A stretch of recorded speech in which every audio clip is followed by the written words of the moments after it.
everybody, and welcome back to Soul Studios. I'm your host, Soul, and today we're back on the warrior ships. Been a minute since I've done a warrior ships video. This will actually be the last one for a while, because I haven't read all of Vision of the Shadows yet, or Vision of Shadows, however you say that. So I gotta get through that in order to make another one, so I know the characters and who they are and what I think of them. I don't think I've put any kind of disclaimer in front of my other warrior ships videos, but they all definitely have needed one, so I shall put that one in. I shall put that in here. We're getting a disclaimer. All of this video is just my opinion. Also, I don't generally do a bunch of research on these ships before I talk about them to keep this video relatively just honest and lighthearted. It means I may say things that are just not true. Please just accept them as human error. This is a large series with a lot of characters, and I can't know everything. Feel free to point it out in the comments, but know that most of the time if I say something wrong or just completely untrue, it's because I don't remember it as being like that. Like I said, big series, lots of characters. I can only remember everyone and everything. So let's just get right. Oh, there's another thing I meant to say. I mentioned lightly in some of my other stuff grooming and how that may play a role in it. I plan to do an entire video on grooming in warriors and what that means, what it can mean, what it definitely isn't, and how there are a lot of things in warriors that get slid past just because of how the series has gone throughout the years. But for this video, I am going to be kind of throwing that out the window. So I've chiefly chosen ships that don't have any sort of age gap. That way I don't have to talk about that. Because, like I said, we're getting a grooming in warriors video. It might not be anytime soon, but I really just don't want to bring the video down with that. So, with that said, let's get into it. From here until a little snippet at the end, this is entirely unscripted, so yippee.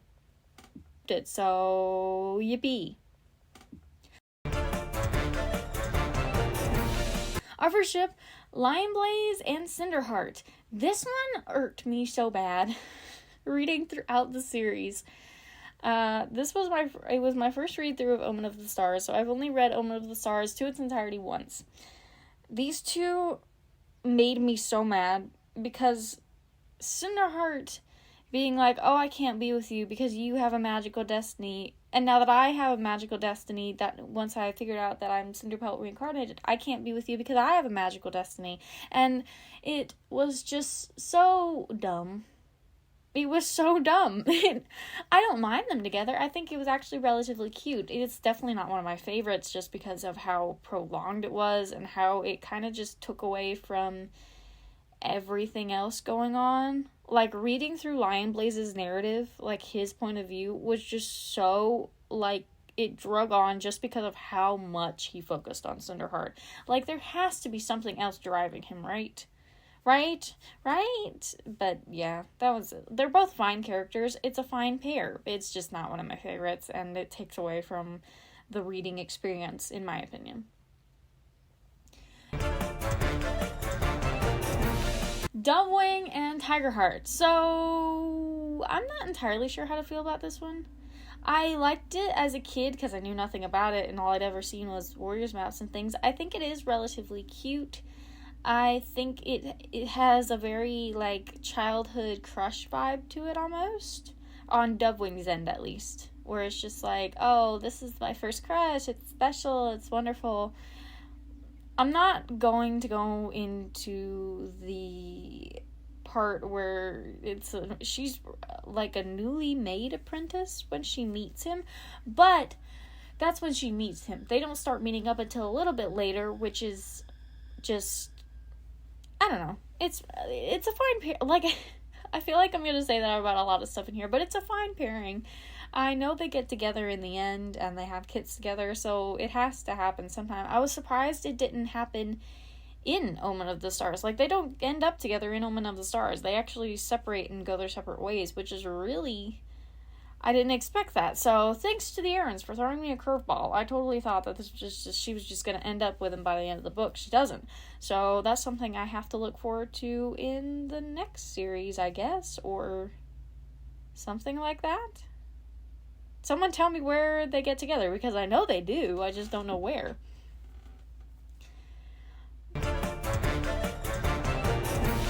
Briite XJ Feather.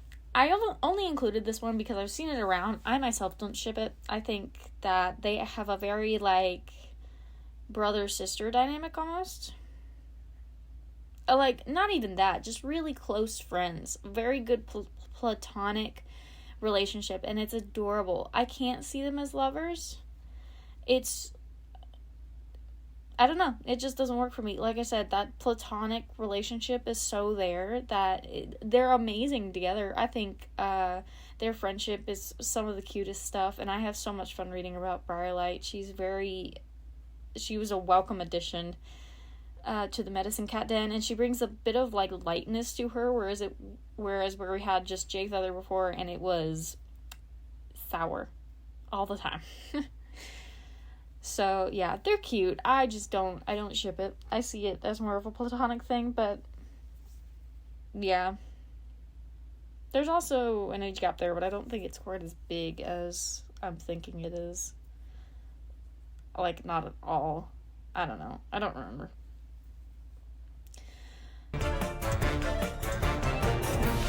Flametail XJ Feather. Also one that I've included just because I heard it around. I don't personally ship it, and I don't remember these two interacting all that much until Flametail died. Like, after he died, these two, for some reason, have this connection, but I don't remember them having a ton of conversations while Flametail was alive. So, yeah, it's there. I can sort of see it. If anyone remembers that Warrior Cats project that, I forget what it's called. It's one where it's an alternate universe map where Flametail, like, it's a time loop map, too. Oh, goodness, I forget what it's called. No! Okay, well, if I look it up, I'll put it in little captions and y'all can go look at that. I think that's a very good project that shows how, like, I picture them. It's neat. Foxleap x Dovewing. So I have never heard anyone talk about this. I may have seen it mentioned once or twice, but, like, their, like, togetherness during J Feather's little journey into the mountains with Squirrelfly, the cutest stuff ever. I think these two are great. This is adorable in every single way. I love this. Foxleap and Dovewing, chef's kiss. I don't know why I'd never heard of it before. No one's ever mentioned it before. I know it can just be chalked up to, they're clanmates, they grew up together, they're just really close, this is normal clanmate stuff, but oh my god, they're so cute, and it's, like, so not toxic. It's adorable. I know they only really interact during that journey to the mountains with J Feather and Squirrelfly, and then coming back, but it's so cute. I love it. I love everything about it. It's great.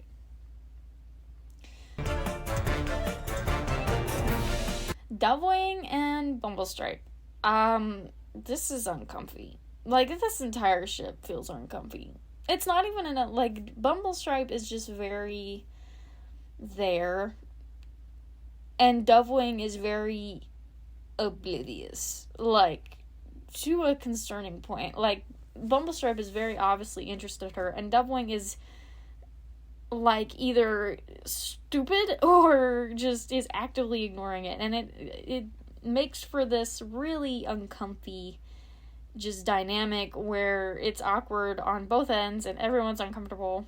I know they don't end up together. There were several points in the book where she upset him because she was so oblivious, but this is just a messy one, and they're just so meh. It's just meh. They're so meh. Meh.